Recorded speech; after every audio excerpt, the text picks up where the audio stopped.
Hi, good evening. Hello, good evening. How are you? All well, what about you? I'm fine. Let me just set the headphones down. So, we have people joining us now. We do. So, I welcome those who have joined us. And without losing time, I would like to tell you that in today's session, we would not be answering any questions. In case you have any queries related to mental health, we request you to write to us on WhatsApp at 9955 377 500 or email your queries at draftthought@gmail.com. The spelling is DRAFTHOUGHT @gmail.com.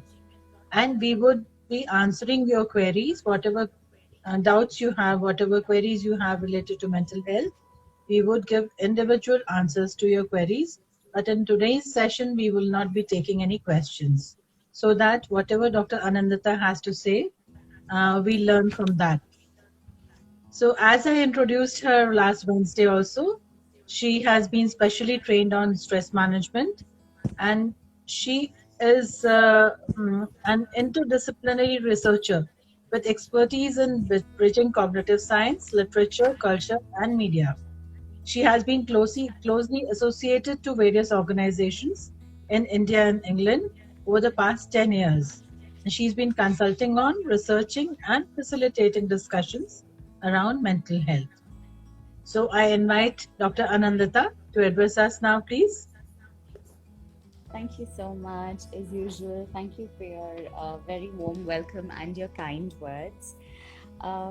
Today, we are looking at, or we will be looking at, the coping bit of the series.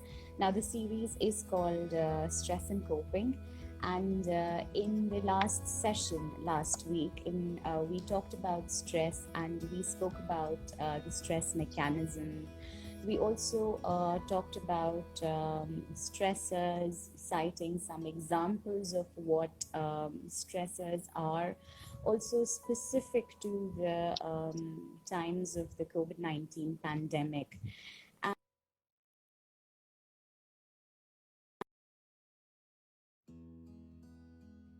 as I recall the session last week, also, when I was taking the questions, I think though the questions came from different people from different walks in life and at different stages, I think one of the things that was common was one, a sense of uncertainty, but I remember telling almost everyone, and I repeated so many times that information is key.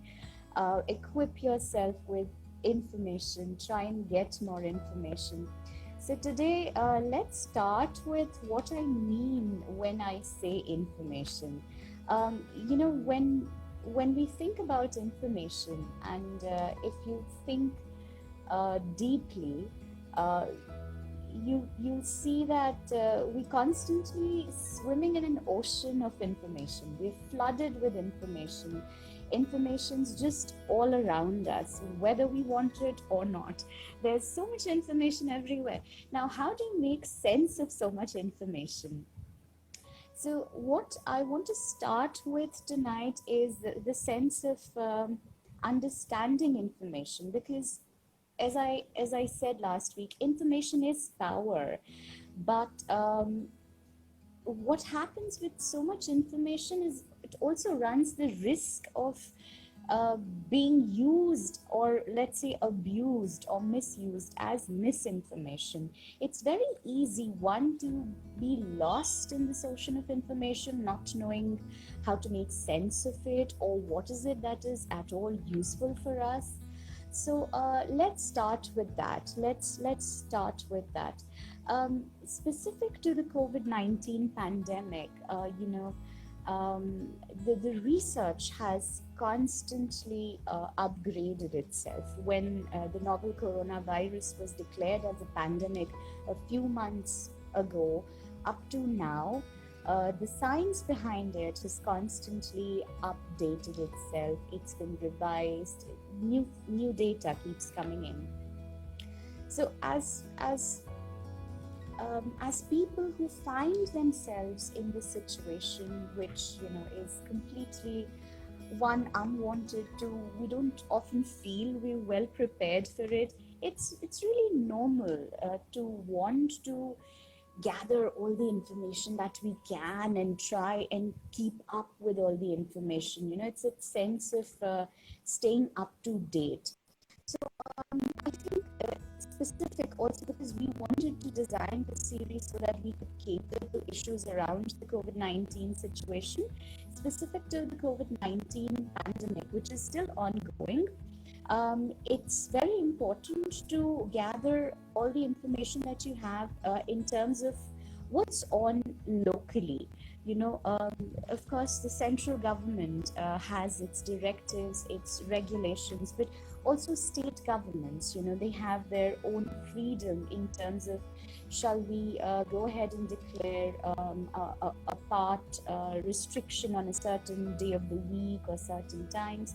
So it's very useful, therefore, to equip oneself with all these kinds of information. So try and gather more information locally. It's essential also in terms of travel. How many people are allowed to travel? Let's say if you're traveling on a scooter, in a car, if you have to meet people for events, how many people are allowed for the events? uh, and then take a step back and think through it. Do I really need to host this event? Is it really important? Because what is at risk here is not just one's health and safety, but really one's life if you're not careful with making sure that you are considering all the directives in terms of your health and hygiene and social distancing. Also, I know a lot of people who've been very frustrated with this whole situation of not being able to go out, not being able to eat out. Try and see what the regulations are in terms of your restaurants or takeaways. Are there specific timings also in terms of going out and walking or jogging at a park? How many people, or is it at all really safe? Because if you read your if you try and keep up to date in terms of your local news, one might learn that the situation in one's own locality or one's own area may have changed since, or it's not the same. It could have gotten better, it could have gotten worse. So in terms of the COVID-19 pandemic, which is still ongoing, and yes, a lot of regulations are being relaxed, but again, it's very important to make sure you know what these regulations are more locally to your community, more locally to where you live, your city also. The next thing is, if you have the opportunity, then pass it around to people who may not have access to, let's say, online services. There could be an elderly couple living somewhere who's really does not know how to open a mobile banking app. Do you work around that? Or they may not be very comfortable when it comes to getting groceries or supplies delivered to them. So is there any way you can help them or assist them? And I know, having spoken to Gurpreet ji before, that Jeevan and their volunteers have really helped the members of the community in terms of such services before.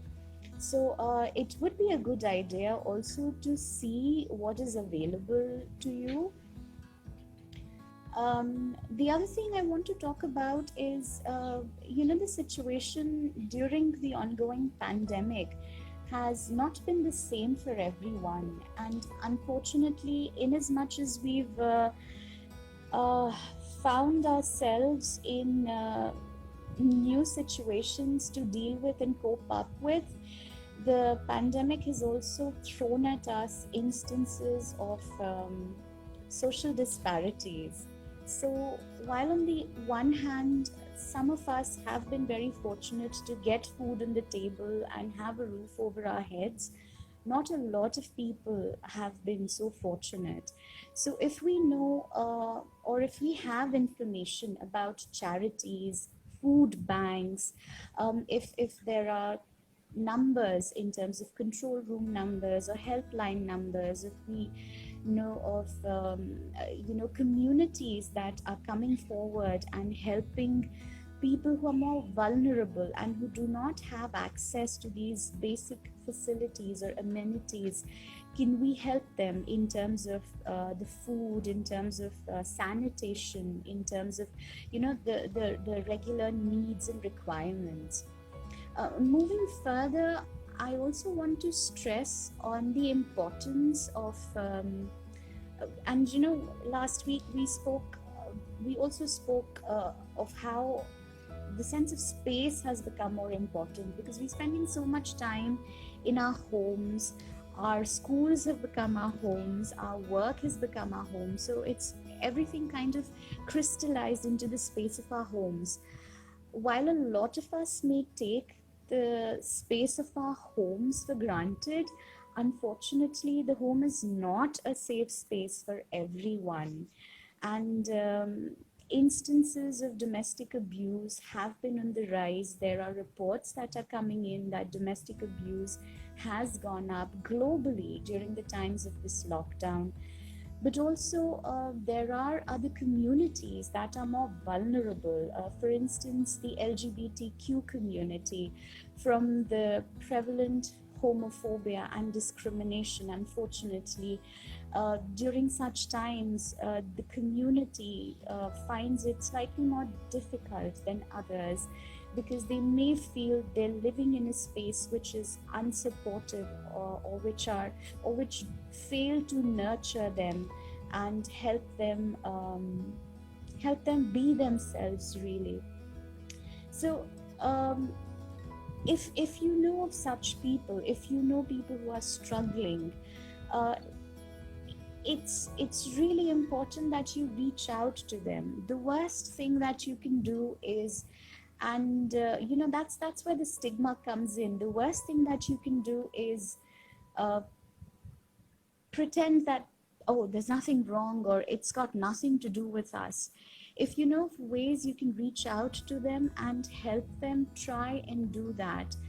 But it could also just be, if you find yourself in a situation or you know of somebody who is struggling in terms of their mental well-being, in terms of their emotional health, try and seek help. There are places where you can reach out to, again, look up counseling support.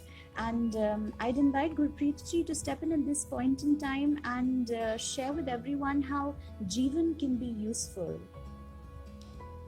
Thank you, Anindita. Uh, Jeevan has been extended emotional support to the citizens of Jamshedpur and the areas around it since 2006. Our way of working is a listening therapy. Many a times it happens, like in the lockdown, and even when we are in the unlocked situation, we do not know with whom to share our worries, with whom to share our anxieties, and those things eat us up from within. So we are there, the volunteers of Jeevan are there to provide a listening ear to you. We are there for you to listen to whatever anxieties you're feeling, whatever worries you're facing, and we provide emotional support. And by talking to us, you may be able to see things more clearly, and we help you reach to a solution which may help you in the long run. So that is what we do, and our helpline numbers are there with you. We are available on calls, we are available on WhatsApp, and we are available on emails also. Those details have been shared on the Instagram, so I would not waste time on that. So, Anindita, what you have been talking about this evening is more or less leading us to that we are living in uncertain times. We do not know what to expect even the next day, whether someone close to us is going to be affected, infected, whether we are going to get the medical services or not, how we are going to get help, whether we are going to be safe or not. So, how do we deal with this uncertainty? I mean, Right. the fear that we don't know what our style of living Absolutely. was before COVID was entirely different. But now what we are facing is we do not know what to expect even the next day. So how do we deal with that? Right. Uncertainty is something that we tried to deal with even last week when I was taking questions. And I tried to explain uncertainty from a more psychological and behavioral perspective. When I said that, what is certainty? Certainty really is when you're used to a certain kind of pattern. It almost becomes, it almost crystallizes as a known behavior. You know, you've seen something so often, and you've repeated it, you know, day in and day out, so much that it's become a part of your system. For instance, and I also mentioned this, the same example is, you know, when you're 25, let's say, you're really not calculating how you'll get up and fetch a glass of water when you're thirsty. You're not calculating the number of steps that you need to take, or you know, how are you going to open the tap, and how much should you bend to get you know, the glass and fill it with water and then gulp it. It would, however, be different, let's say, if I've fallen down and fractured my leg, because then suddenly that pattern is broken. You know, my body now has to renegotiate in terms of how do I move, how do I walk, how do I go and get this glass of water. Now, if we go further back, you know, when you're a toddler and you're still crawling, walking is very different. It's just another or a more complicated way of movement. So that's how I would like to think about certainty. It's almost like a pattern, it's repetitive, and you've repeated it so many times that it's become a part of you. Uncertainty, on the other hand, is a lack of being able to see that pattern. I think one of the things that differentiates us human beings from all the different kinds of living organisms around us, in some way, is our sense of foresight. You know, as we grow older, we collect so much information from our surroundings and our environment, and you know, that is the reason I wanted to talk about information to start with. uh, you know, because we constantly working with so much information, and what happens is that when you have enough information, you come to a point where you can in some ways, and successfully so, predict an outcome. I'm sorry, we've just lost the electricity here, so one side of me is slightly darker than the other, but hopefully you can hear me. And so, you know, this is actually a great example of uncertainty. You know, something suddenly uh, goes as not planned. You know, this was unplanned. So but I am used to it. Let's say I'm used to uh, load shedding, so I am prepared, I know what to do. But let's say I find myself in complete darkness, and then it's a terrain I've never walked upon. What do I do? How do I deal with it? So again, that is the sense of uncertainty. I come back to the bit of information, because again, how I deal with uncertain times depends heavily on how I synthesize information. So when I wanted to talk about information, I said how information could be power.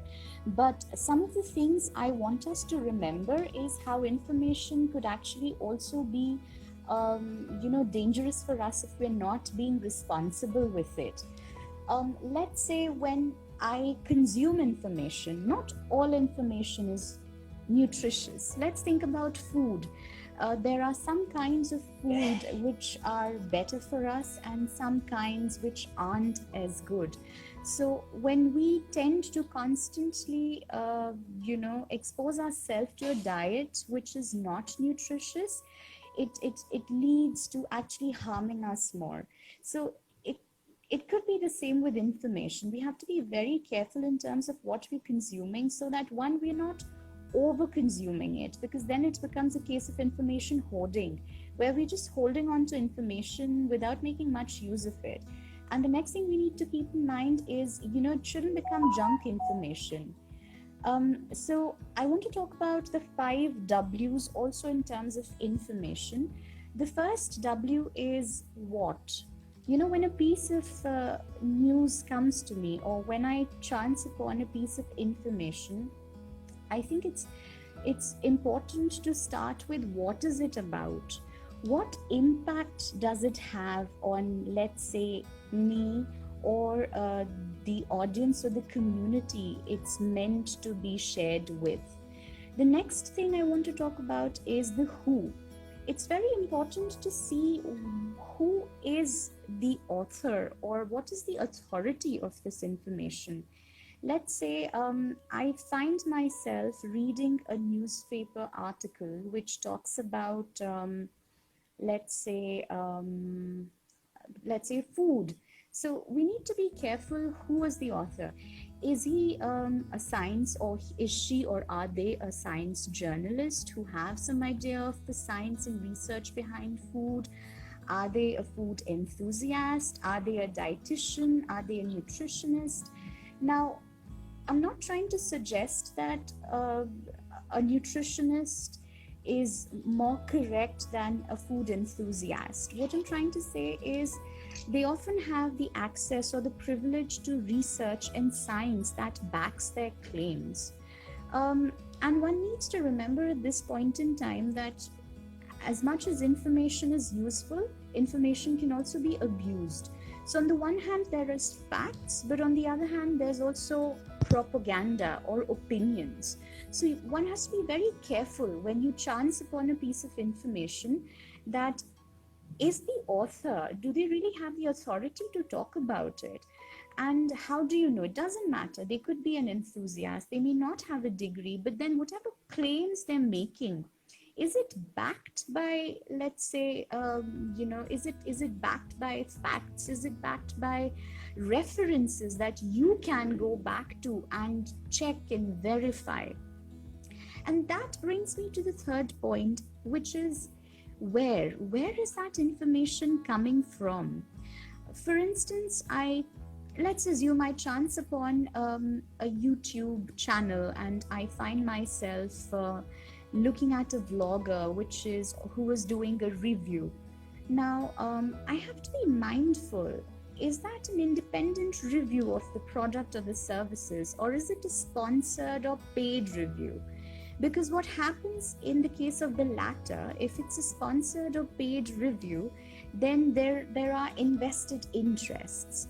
A lot of times in the newspaper article, for instance, I chanced upon a newspaper article a few years back which said that sugars are actually good for children, and I was interested because sugars have been a point of a lot of debates, and young parents and adults are usually interested in are they good, are they bad? And that article claimed that they had done their research. They talked about who they went up and conducted their research upon. They also talked about their research method. And the claim that they made was that sugars, for children isn't as bad as it is made out to be. But in the fine print, at the bottom of the news article, it said that the research had been funded by the National Confectioners Association. So in that case, you need to take a step back and question the independence of the news article. So where did it come from? It came across as a standalone independent piece of research, but when you tried to authenticate, you saw that it was actually funded by a stakeholder. So it's very important then to keep in mind not just what you're reading, what impact it has, but who is the source, where is it coming from? The fourth W is when. When was it published? Always check the date for publication. In keeping with, let's say, COVID-19 research, if you pick up news articles from, let's say, the end of March, the news or the research would be different from something that comes out at the end of August or in September. Now, if I find myself reading an article without checking when it was published, chances are I would tend to take it for granted that that is the most updated piece of research, which isn't the case really. Another example, and a more current one, is the case of the entire nation is debating about the untimely death of an extremely talented young artist under mysterious circumstances. And a few weeks into their death, there was a video doing the rounds on social media platform, and it was claimed that the video was actually about the artist in their final hours before death. But when it was verified, it was found that the video had nothing to do with the artist. In fact, it was from a different country, and it was shot at a different point in time. So if we're not verifying these, we're not only taking a piece of information to be correct, it could be potentially harmful, and worse still, it could lead to a lot of fear mongering. Another instance that I can think of is when the whole research related to the COVID-19 pandemic was in its nascent stages. There were newspaper articles and information about certain medicines which could help boost your immunity, better still, keep you from getting the virus. And there were people who were going and buying these medicines and popping these pills. Unfortunately, it also led to a lot of deaths. So information in the form of misinformation, worse still, wrong information, is not just dangerous. Worst case situation, it is fatal, and it could cost you your life. So that would be the fourth W. And the fifth W is why. Why do I need this bit of information? Again, this goes to the whole habit of us being inclined or tempted towards information hoarding. Do I really need this piece of information? Fine, I think this piece of information is great because it's going to help me learn. But what am I going to do with that learning? Am I going to make good use of it? Am I going to just collect it and forget about it? A lot of us, the other aspect to it is a lot of us find ourselves on platforms, where we chat with our families, friends, or community members, and we form groups, and we very often find ourselves in the habit of getting forwards and then forwarding message onto other people. Now, let's say you found this great piece of research article which talks about young parents and how they could look after their children, especially during the times of this COVID-19 pandemic. Stop and before hitting that forward button, think, why do I need to forward this? Let's say it wouldn't make any sense to then forward it into a group which just has one young parent, and you then potentially running the risk of becoming a spammer for other people. Instead, try to reach out to them more personally and then share the information. So again, I think a good way of dealing with uncertainty is definitely empower yourself and equip yourself with information.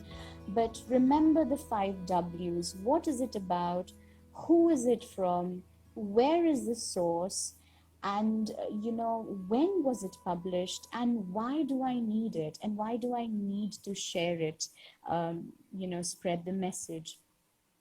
So moving on from information, when we think about uncertainty, again, that whole psychological sense of finding oneself in that space of fear and anxiousness, not knowing what's coming, the whole lack of predictability in terms of knowing what set of behaviors we have at our disposal to deal with the situation. I think the first step for me would be to stop, take a deep breath, relax, take a step back, and let's start with what we have. Let's start with what we could be certain of. And breath work is a great place to start with, because if you're breathing, you're alive. And that is one of the biggest signs of certainty. You're still alive, you still have hope, you still have the chance to find a way out of this uncertainty. So breath work is very important. Slow, deep breathing, relaxing, and taking it slow. The other way I want to deal with it is by looking at what changes, or what techniques we can use in terms of how we think and in terms of how we behave. So one way to deal with it in terms of our behavior is, of course, when we're trying to eat well, uh, when we're trying to feel well in ourselves, when we're trying to sleep better, get better rest. When we talked about stress in the last week, and I mentioned the stress mechanism in the body, and we talked about the changes that happen when we're stressed. So let me reiterate and tell you that the body does not care about sales targets. The body does not care about the percentages that you achieve in your board exams. It does not care about the next promotion. It does not care about a lot of things that we think are so important, essentially because it has an extremely important function, and that is to keep us alive, and that is to keep the system in balance so that we can survive, we can thrive. And that essentially is the stress mechanism, kicking in when we find ourselves in a situation where we feel that we don't have enough to meet the demands. So the body then sends us these signals in the form of stress, and we've talked about a few of them. One could have a compromised immune system, one could have a compromised digestive system. It affects the reproductive health, it affects the cardiovascular health. You could have constant headaches, one could have constant aches and throughout their bodies. And that is the body's way of sending signals that, look, we're out of balance and we need to do something about it. And if we do not find it in us, or if we do not seek timely support, it can lead to more complicated situations. It could lead to more complicated health and mental health issues. So it's essential, therefore, to treat your body, to treat yourself with kindness. Eat right, eat balanced meals, get a lot of rest. It's very, very important to sleep well also. And, we must have seen that when we're extremely stressed, if we just stop and we breathe, and if we found ourselves to be a part of a lovely meditation exercise, we come out feeling more rejuvenated. We come out feeling calmer. And that's because we've really allowed ourselves to rest. We've really allowed ourselves to slow down and relax. And relaxation and rest, therefore, is it's extremely important for our bodies, because this is when we get an opportunity to heal. This is when we get an opportunity to prepare ourselves, replenish ourselves to face what's waiting. The other thing in terms of behavior that I'd like to talk about is and that's extremely true in the case of uncertainty. When we find ourselves in uncertain times, when things feel that they're not predictable, it's very important to have a routine. And I know a lot of people think that routine is not a great thing, somehow, as if it's a challenge to our autonomy, to our independence. but routine could be a very useful thing, and we'll get to it. We'll get why. We'll come to it. We'll discuss in a bit why it's important. So routine gets a lot of bad rap because, as I said, a lot of people might think, oh, it's for children who go to school. And why should I really let a schedule or a 9 to 5 or an 8 to 9 dictate my life? No, no, no, it's not that. In fact, on the contrary, having a routine is really taking control back in your hands, because what effectively you're doing is you're giving yourself an opportunity to use your time more effectively. So when you're setting up a routine for yourself, you're organizing a lot of things. And that sense of organizing is really giving the power back into your hands. It's putting the power back into your hands because now you can choose what you want to do. And even if you can't really always choose certainly exactly when or for how long, that whole thought, or when you're leaning into things that you can change even within your own routines, that gives you that sense of predictability also. And it's great for motivation. I get a lot of students, for instance, asking that, oh, you know what, we've been restricted and we've been in this lockdown and we want to eat healthy, we want to feel healthy, but we really find it so difficult to get up and exercise. We know it's great for us, but we don't feel motivated. I would suggest get into the routine of it. Routine could actually help with your motivation. And let's say why. Let's say I decide to get exercise between 8 and 9 every day in the morning. And I'm not suggesting get exercise between 8 and 9. Try and get exercise whenever you can. But let's say you've decided on a routine and it says 8 to 9. What you're doing is that routine is giving you an opportunity to show up at 8 o'clock and to stay true to your own commitment to yourself. It doesn't matter if you can't exercise for all of those 60 minutes.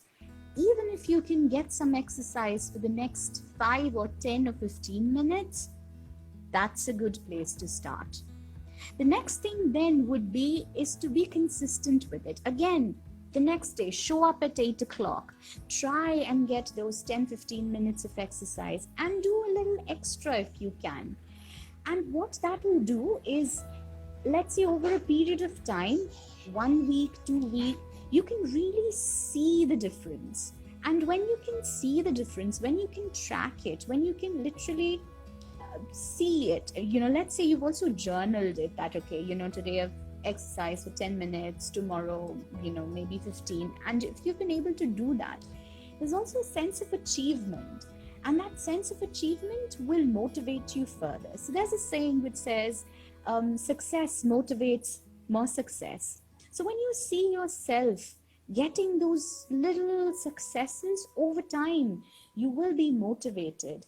So again, routine helps in that because it allows you that window where you can turn up and then try again and try harder tomorrow. The other thing about goals here is, when you're setting up your routine, please be realistic about it. Let's say you've never exercised, and some people, a lot of us don't find ourselves in the habit of exercising. And I'm not even talking about lifting weights or doing Pilates or yoga. Let's talk about simple jogging and walking. Let's say you've not really been in that habit of doing it. When you're doing it for those 5 and 10 minutes, it gives you that sense of achievement. It makes you happy. But what it does is it also enables you to combat that sense of uncertainty, because now you feel you're in control. Now you feel that at least for these 10-15 minutes in the whole of the 24 hours, or whatever the number of hours that's left, I am doing it. So it's also a great way to help with that sense of uncertainty, the lack of predictability. The other thing, now that we're talking about movement, is I would really suggest that we try and make an effort of not just getting physical movement, but also intellectual engagements, and intellectual engagements in the form of connecting with other people. A, in times of crisis, it's extremely important to connect with people that we find, a sense of support from, because they become your support system, and it's important to have that.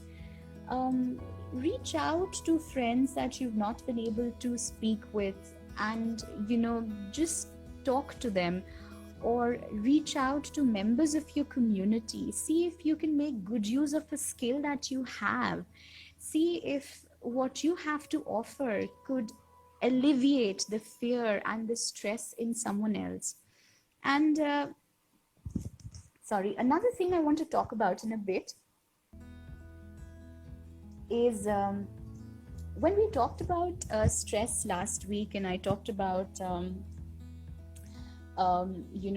cortisol levels going up, and there being an adrenaline rush.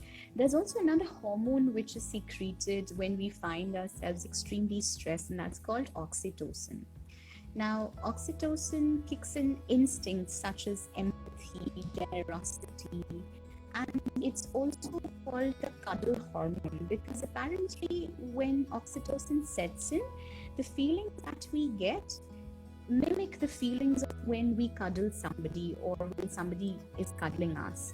So on the one hand, with the release of oxytocin, you feel more motivated to actually reach out to people. I think when you're really down and stressed, sometimes it's just instinctive to make a call and just reach out to your friend. But if Right. we do it, if we do it in terms of a larger social bonding, if we make better use of it, it creates pro-social activities. It helps create within us the tendency to engage ourselves in more pro-social activities, which means, let's say if I do an if I engage in a random act of kindness, or if I sign up with a local NGO, or if I volunteer with my time, it not only helps another person, but it actually has health benefits for me, because what I'm doing is I'm helping my own mind and body with the release of oxytocin. So again, it's important that we try and make these behavioral changes. And one thing I forgot when I mentioned about a routine is, one size does not fit all. So please don't borrow someone else's routine. There's a whole science and research behind the claim that everybody functions differently at different points in time throughout the day. So somebody, may be more productive in the morning, somebody could be more productive at night. So see what works best for you. Just like, you wouldn't borrow someone else's diet chart or health regime, please try and not borrow someone else's routine. See what works best for you, and then try to adapt these and incorporate these in your in your life. So these are a few behavioral changes that we can adopt, in terms of how we can think, how we can. Of course, the first thing I said is, let's take a step back and breathe. Let's try and slow down. If we work with our thoughts, it's very important to first acknowledge that you're feeling stressed because of the uncertainty, because of the overarching sense of pessimism. You don't know what's coming. You don't really know what to expect in terms of your work-life balance, your situations in terms of your health. So acknowledge that sense of being anxious. Acknowledge that sense of uncertainty. The next thing is, remember also then that this is an extremely important opportunity that you've been given to address this stressor. Then, when I said that the body is a beautiful piece of mechanism, and it's striving very, very, very hard to make sure that you continue to remain in balance, because it needs to make sure that you're alive, because everything else comes only Mhm. when you're alive, when the mechanism survives. So when you find yourself in that stressful situation, it's also an opportunity to then um, it's also a signal that you're being sent to then address this stressful situation, that you find yourself in that stressful situation, and then what do you do about it? So it's an opportunity to deal with it, but the next thing to know is that you have the choice to deal with it. How are you going to deal with it? If it's too overwhelming, there are ways in which you can distract yourself for the moment and then come back to it when you feel more at ease within yourself. So, when that sense of overwhelm comes upon us, we feel that everything's out of our control. So, one needs to then take steps so that we scale it down to a sense where you feel more calm, where you feel calmer within yourselves. A good way, of course, we've talked about breath work, meditation helps. But a good way is that if you feel overwhelmed and if you can't look into a situation at that point in time or address it head on, try and distract yourself. Try and do other activities that would generally make you happy. Go back to your favorite piece of music, or immerse yourself into making a work of art, or if cooking or baking helps you, go and do that. It's not a weakness, or it's not your laziness, and that is the stigma, really. When we talk about break the stigma isn't just about not addressing something. Stigma is also how we address it.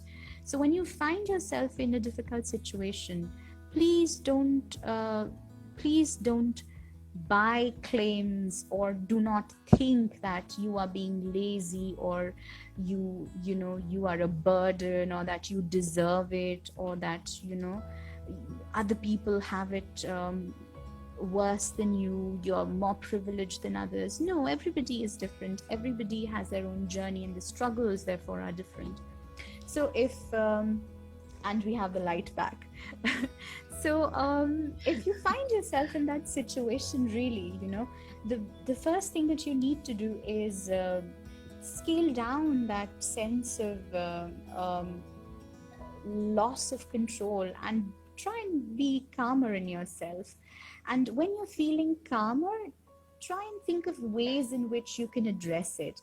And if it still feels completely overwhelming for you, then seek support, seek help. And we've talked about Jeevan, but you could also look up numbers online, whatever you think you resonate with. Try and get help. That is extremely important. Also, a lot of times when we talk about uncertainty, when we talk about lack of predictability or loss of control, we don't give ourselves enough credit for the work or the journey that we've already undertaken. I mean, you know what? Sit down, take a break.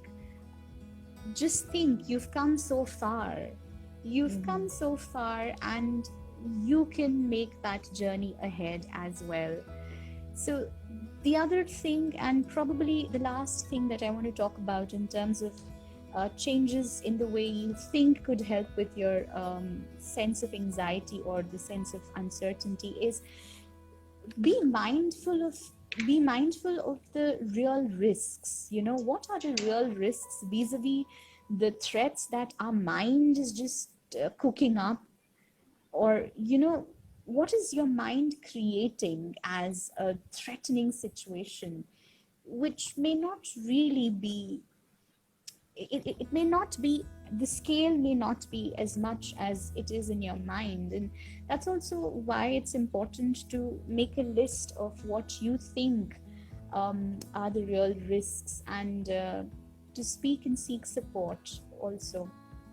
While we're at it, I think because I briefly mentioned stigma, and stigma is something, as I said, it's not just about not addressing something, but how we address it.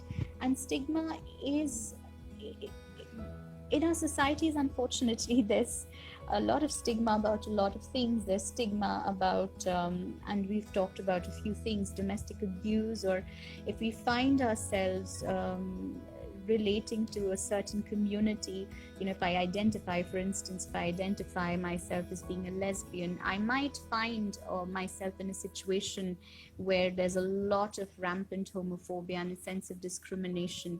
um, what do I do if in a situation of a lockdown my partner is stressed and is being emotionally or physically abusive? Do I really have the chance and the opportunity to walk out of the house? Let's say I'm struggling with my mental well-being, my emotional health. What do I do? So there's a lot of stigma around all of these things, and a few things I said, it's not just about not talking but how you talk about it.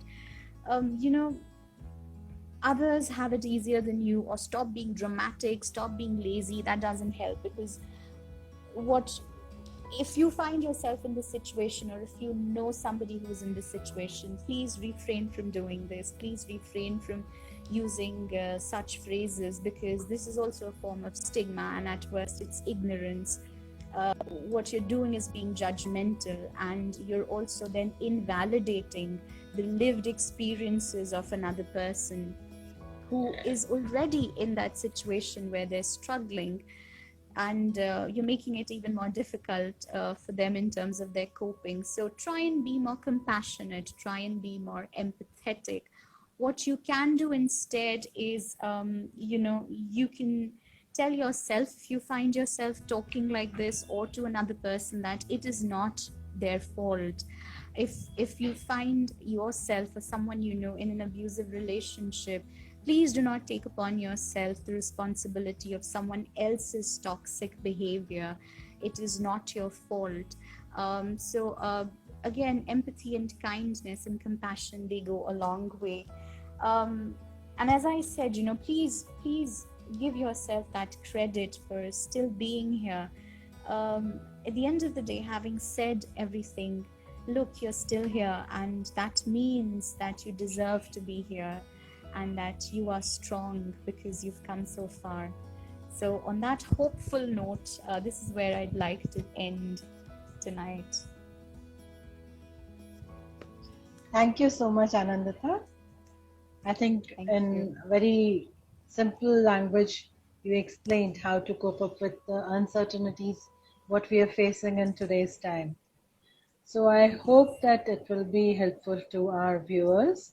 And in case they have any queries, as I said earlier, if you feel that you need to clarify something, or you have some other questions apart from what has been addressed today, you can write to us on WhatsApp at 9955 377 or you can send a mail to drafthot drafthought @gmail.com. So Yes. we will address your queries, and we wish to see all of you in the last session of this series that will take place next Wednesday. If you need to, if you want us to address to some specific issue, you can just message and we will try to address it, include it in our session. So thank you so much for joining us. Looking forward to seeing all of you next Wednesday. Thank you, Anindita.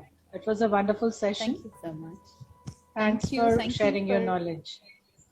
Thank you. Thank you to everyone who joined us, and thank you again. Okay, have a nice week. Have a good evening.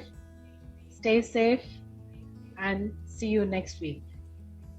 See you Bye-bye. next week. Bye.